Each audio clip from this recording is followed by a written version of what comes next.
So we're going to do a bike check today. I think on every video that I've ever posted, at least one person has asked for a bike check. So we're going to do that today. I'm going to go over this bike right here, which is a 2017 Giant Rain 2.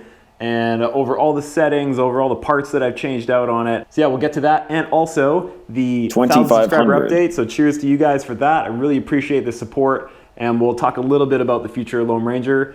But yeah, before that, let's go and talk about that bike right there.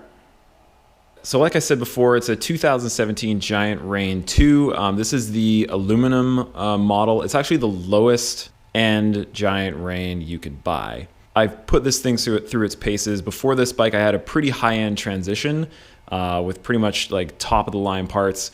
And going to this one, it was a very different bike, but I'm totally comfortable with how it rides, the performance that it gave me and is giving me, and it's just been, honestly, it's been really phenomenal, especially for the price that you pay for it. So yeah, it's the aluminum frame, the Giant Alux SL fluid form. Now this one has the Maestro floating pivot.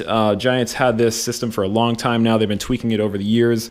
Now not all of it is stock. I've changed, I would say, the most critical points of the bike and left the rest alone.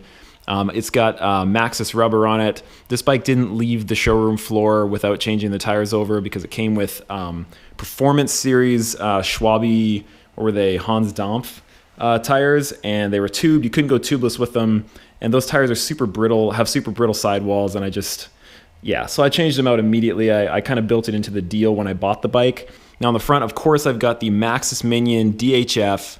Now this one is the 27.5 by 2.5 wide tread, and it is the 3C version with max grip and EXO and tubeless ready and all those fun acronyms. And I am running it tubeless.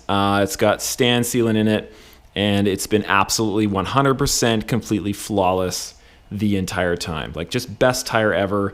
Like I said in previous videos, I've run a Maxxis DHF on every bike that I've had for years now. Is absolutely phenomenal tire.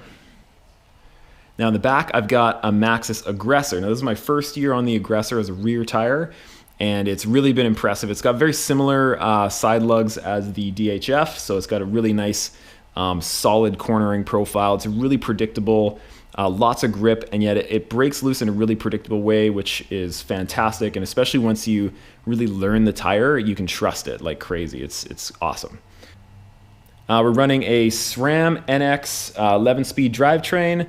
It is a, 11-42, and it's got a 30 tooth on the front, a 30 tooth narrow wide ring on the front. For the fork, I've got a RockShox Yari, which is basically a RockShox Lyric in every single way, as far as build, as far as air spring. The only difference is it does not have the charger damper. It has an upgraded version of the previous motion control damper. I actually have it set up really stiff and really progressive. I've got two bottomless tokens in the fork, and it is set to about 80 PSI. Moving on up, this bike came with guide Rs with a 200mm rotor in the front, which is sweet, and a 180mm rotor in the rear. For a person like myself that's not, not heavyweight but not lightweight either, but I tend to go relatively fast down trails and charge down things, it's really nice to have that 200mm rotor up front. Now the grips is one thing that I changed out pretty fast as well. The grips that came on this bike are really thin. I didn't find them very comfortable, and they have locks on the outsides, which is basically a waste of bar space in my opinion.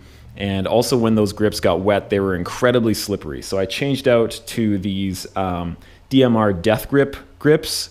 They have a couple different versions. They have a thin version and a thick version and a bunch of different colors. The one that I chose is the thick and black version.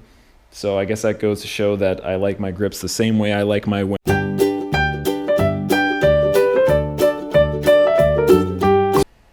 I've got the stock Giant Control dropper post. It's a 150mm dropper for the large bike, and I found that to be great. I mean, you can always go for more. I'd say a 170mm dropper would be cool on this bike, just to lower that post down into the frame just a bit more for the downhills.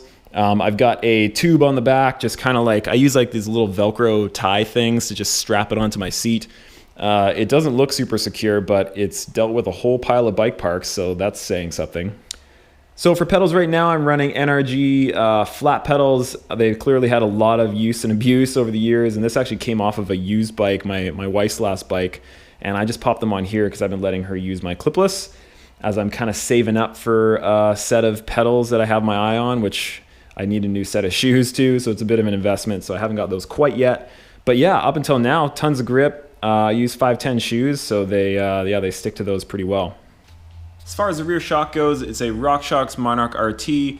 I got it set at about 200 and, well, now it's sitting at about 220, but I think it's dropping because my pump sucks. It's usually at about 230 PSI, and I'm going to get that pump off there. This is really good beer, by the way. It's called Ruby Tears by Parallel 49. They're actually out of Vancouver, BC.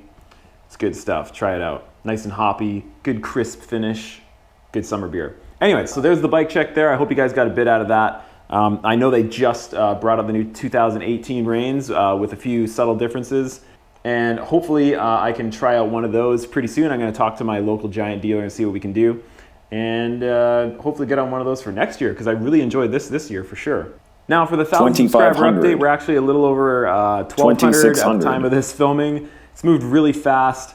And I can only thank you guys for that. I'm really happy that you guys seem to be liking the videos that I'm putting out, which is cool.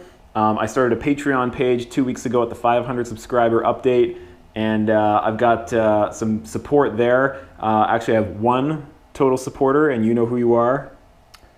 His name is Kevin. Kevin's the man.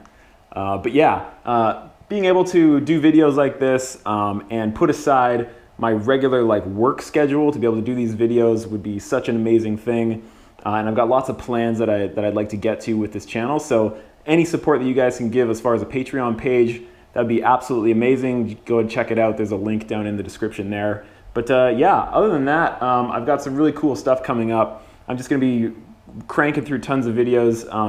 But yeah, I love this channel. It's a ton of work, but I really enjoy it. I actually was figuring out how many hours it takes on average per video. And so far, I've averaged about in between 4 and 7 hours per video that goes onto the channel. So it's definitely a labor of love, and it's really cool to see you guys' good feedback from that. And it kind of tells me that I'm going in the right direction. And so I'm going to keep putting out videos for you guys, and hopefully we can all watch this thing grow. So yeah, share with your friends. That's the biggest thing. If you have any mountain biking friends and you want to tell them about the channel, that's amazing. Thank you so much for that. So I'm going to get out there and keep riding and keep making videos, and I hope you guys keep watching them and getting out there and shredding yourselves. So until the next video, cheers guys, I'll talk to you soon.